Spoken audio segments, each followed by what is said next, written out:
दिसंबर 2024 ढंडा। महिला हिंसा के उन्मूलन के लिए, बाल विवाह पर रोक लगाने के लिए एवं महिला अधिकार के लिए पंचायत सचिवालय भिखी के प्रांगण में जागरूकता कार्यक्रम का आयोजन किया गया, जिसकी अध्यक्षता ग्राम पंचायत भिखी के मुखिया वीरेंद्र चौधरी ने किया। वहीं कार्यक्रम की संचालन सहायक शिक्षक दशरथ ठाकुर के द्वारा किया गया। कार्यक्रम की शुरुआत अतिथियों के द्वारा दीप प्रज्वलित कर किया गया। तत्पश्चात उपस्थित अतिथियों को स्वयं सहायता समूह के सदस्यों के द्वारा बुके देकर सम्मानित किया गया। कार्यक्रम में विनय झारखंडी के द्वारा बाल विवाह पर रोक लगाने तथा नशा मुक्ति के लिए जागरूकता गीत प्रस्तुत किया गया। जागरूकता कार्यक्रम को संबोधित करते हुए स्वयं सहायता समूह के सीसी संतोष कुमार ने कहा कि स्वयं सहायता समूह के सदस्यों को अपने अपने क्षेत्र में नशा मुक्ति के लिए अभियान चलाना चाहिए तथा लिंग आधारित हिंसा के विरुद्ध बैठक, नुक्कड़ नाटक, जुलूस निकालना चाहिए। जैसे एलपीएस विभाग के द्वारा चेतना विकास तथा आत्मनिर्भर बनाने के लिए कम ब्याज दर पर ऋण उपलब्ध कराई जा रही है, उसका लाभ उठाना चाहिए। माइक्रो फाइनेंस से ऋण की बजाय दरें 25% वार्षिक से ज्यादा है। वैसे ऋण लाभकारी नहीं है, बल्कि माइक्रो फाइनेंस एक मकर जाल की तरह है। इसमें फंस जाने के बाद महिलाओं के परिवार को संकट का सामना करना पड़ता है, जिसमें घरेलू हिंसा बढ़ता है। हिंसा को समूह के सदस्यों के द्वारा जागरूकता के माध्यम से ही रोका जा सकता है। जागरूकता कार्यक्रम को संबोधित करते हुए मुखिया वीरेंद्र चौधरी ने कहा कि सबसे ज्यादा वैज्ञानिक युग में भी डायन भूत के प्रति अंधविश्वास है, जिसके चलते गांव समाज में रोज विवाद होता है। नशापान के कारण घरेलू विवाद होता है। कम उम्र में विवाह के कारण पति पत्नी के वैवाहिक जीवन में भी घरेलू हिंसा आए दिन होता है। इन कुरीतियों के खिलाफ सभी पंचायत के फ्रंट लाइन वर्कर, स्वास्थ्य सहिया, सेविका सहायिका, स्वयं सहायता समूह के सक्रिय सदस्यों, वार्ड सदस्यों, समाज सेवी के नेतृत्व में टोला गांव में बैठक कर जागरूकता फैलाने की जरूरत है, तभी इन कुरीतियों को खत्म किया जा सकता है। जागरूकता कार्यक्रम को संबोधित करते हुए डंडा थाना प्रभारी अविनाश राज ने कहा कि आज के समय में ग्रामीण क्षेत्र से पति पत्नी, सास व पुत्र वधू के बीच के विवाद थाने में ज्यादा आते हैं। नई कानून 2023 में इसमें परिवर्तन किया गया है। ऐसे शिकायतें का निवारण थाना स्तर में काउंसलिंग के द्वारा किया जाता है। यदि न्यायालय के पास भेजने योग्य है तो प्राथमिकी दर्ज की जाती है। थाना प्रभारी ने अपने संबोधन में कहा कि बच्चियों के साथ छेड़खानी यदि होती है तो पॉस्को एक्ट के तहत कार्रवाई की जाती है। महिलाओं तथा बच्चियों के साथ बलात्कार जैसी घटनाओं में अक्सर समाज उसे छुपाने का प्रयास करता है, जो अत्यंत ही गंभीर मामला है। ऐसी घटनाओं को लोक लाज से छुपाने की बजाय ऐसे अपराध के खिलाफ तुरंत सूचना देना चाहिए, ताकि अपराधियों पर त्वरित कार्रवाई हो सके। जहां तक बाल विवाह का प्रश्न है, इसमें बालिकाओं की उम्र 18 वर्ष तथा बालक की उम्र 21 वर्ष में ही शादी करना है। यदि बाल विवाह कोई करते हैं तो दोषी पाए जाने वाले व्यक्ति पर प्राथमिकी दर्ज होगा और उन्हें 2 वर्ष की सजा होगी। उन्होंने कहा कि भारतीय संविधान में महिला पुरुष दोनों को क्षमता का अधिकार है। डंडा थाना में 25% मामले अंधविश्वास के आते हैं। यदि अंधविश्वास को फैलाने वाला कोई कार्य करता है तो उसके ऊपर डायन भूत अधिनियम के तहत कार्रवाई निश्चित किया जाएगा।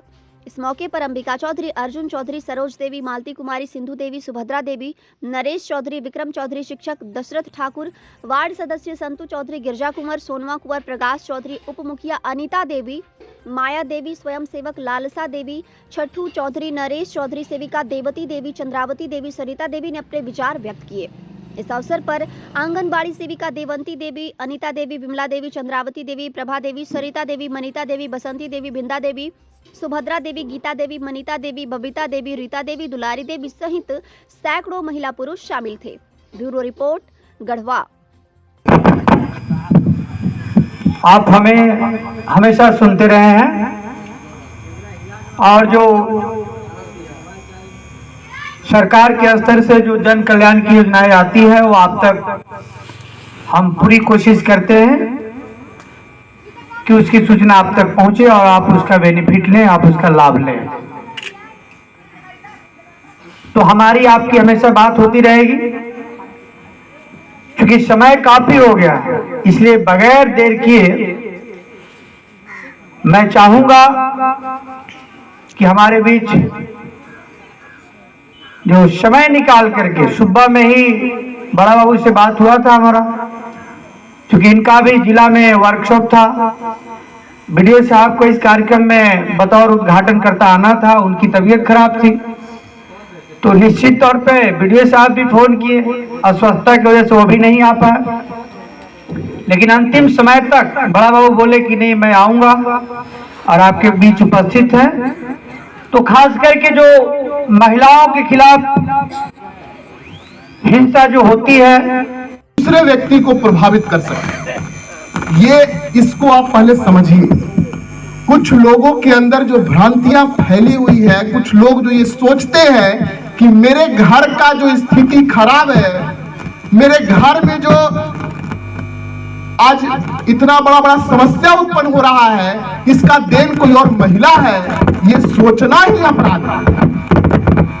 अगर आप ऐसा सोचते हैं कि मेरे घर में मेरा बच्चा जो बीमार हो गया है, फलाना महिला ऐसा कर दी है, अगर इस तरह का वाक्य आप बोलिएगा, आप तुरंत कॉग्निजेबल ऑफेंस के दोषी हैं और आपको हम तुरंत डिटेन कर लेंगे और तुरंत अरेस्ट करके हम आपको जेल भेजेंगे। फट। ये डाइन विषाही अधिनियमों में प्रावधान है, इसको समझिए। किसी महिलाओं के ऊपर ये आरोप कतई ना लगाएं आप, ये कतई आरोप ना लगाएं कि भैया ये हमारे घर में फलानवा भूतरुआ जो बीमार है वो फलानवा कर दिया। जानते हैं ये जो इस तरह का जो उसको पता नहीं आप लोग क्या ठेठ भाषा में बोलते हैं, भक्तिन हम लोग जानते थे कि जो होती थी जो, तो वो कुछ पूजती है और फिर उनके घर लोग जाते हैं तो बताएगी कि अरे जो तोर घरवा के उत्तर में जो घरवा होतो ना वही कैले ओकर दुआरिया पूरब दी का होतो। अब वो डायरेक्ट इंडिकेशन नहीं दे रहा है वो कि भैया वो फलनवा किया है, वो बता रहा है कि तोर घरवा के जो उत्तर में घरवा है वहां जो महिला है वो ओकर दुआरिया पूरब से खुलता है, वही की। तो ये इस तरह अगर कोई भी सूचना, अगर आपके गांव क्षेत्र में कोई भी महिला इस तरह का सूचना अगर प्रचारित कर रहा है तो आप तुरंत प्रशासन को सूचना दीजिए। उसके ऊपर डाइन विषाही अधिनियम के तहत तुरंत मैं प्राथमिकी दर्ज करूंगा। बता देता हूं, ऐसा होना नहीं चाहिए। किसी भी मानव में, किसी पुरुष में और किसी स्त्री में इतनी शक्ति नहीं है कि वो किसी स्त्री, किसी मानव, किसी पुरुष को बर्बाद कर सके, वो भी तंत्र मंत्र और जादू टोना से। ये समझे, ये किसी भी आत्मीय शक्ति का कौशल इस धरती पे पैदा ही नहीं हुआ, ये कोई वाइब्रेशन ही नहीं है कि आप किसी को तंत्र मंत्र और जादू टोना से हम फूंक दिए और वो आदमी उड़िया गया। ऐसा कोई प्रावधान इसमें नहीं। अगर कोई महिला इस तरह का भ्रांति समाज में फैला रही है, वो झाड़ फूंक कर रही है, तो आप उससे बचिए। अगर वो बीमार है तो डॉक्टर के पास ले जाइए, वो आपका इलाज नहीं कर सकती है। वो दो घरों के बीच में कलह पैदा कर सकती है, दोनों के बीच मनमुटाव पैदा कर सकती है, जिससे आपसी झड़प होगा, मारपीट होगा और फिर केस मुकदमा होगा और दोनों जूझते रहिएगा। अगर इस तरह का कोई महिला अगर प्रचारित कर रही है, चाहे महिला हो या पुरुष, उसको त्वरित प्रशासन को सूचना दीजिए। डाइन विषाही अधिनियम के तहत उस पर तुरंत प्राथमिकी दर्ज करेंगे हम लोग कि वो इस तरह का प्रपंच और इस तरह का प्रोपेगेंडा समाज में फैला रहा है कि भैया फलनवा कर दिया और चिलनवा कर दिया। ये किसी भी आत्मीय कौशल किसी का नहीं है कि तंत्र मंत्र और जादू टोना से किसी भी व्यक्ति को बर्बाद कर सकता है। तो अभी डंडा थाना क्षेत्र में मेरे आने के बाद से करीबन हमने आज 51 या 52 एफआईआर मेरे थाना में दर्ज हुआ है, उसमें 7 एफआईआर डाइन विषाही अधिनियम पे 7